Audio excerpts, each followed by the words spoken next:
Hello guys, welcome back with me again in this channel. On today's tutorial, I'm going to show you how you can create a desktop shortcut to the Google Sheets.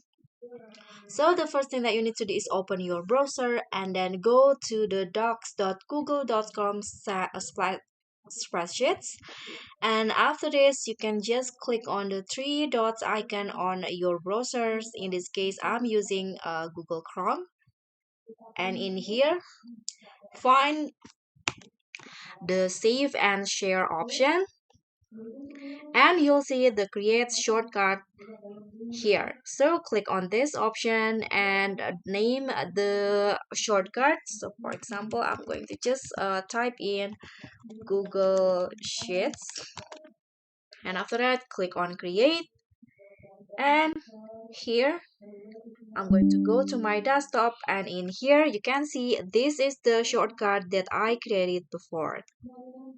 So that's pretty easy. Thank you so much for watching. Don't forget to like, comment, and subscribe. Also click on the thanks. Bye.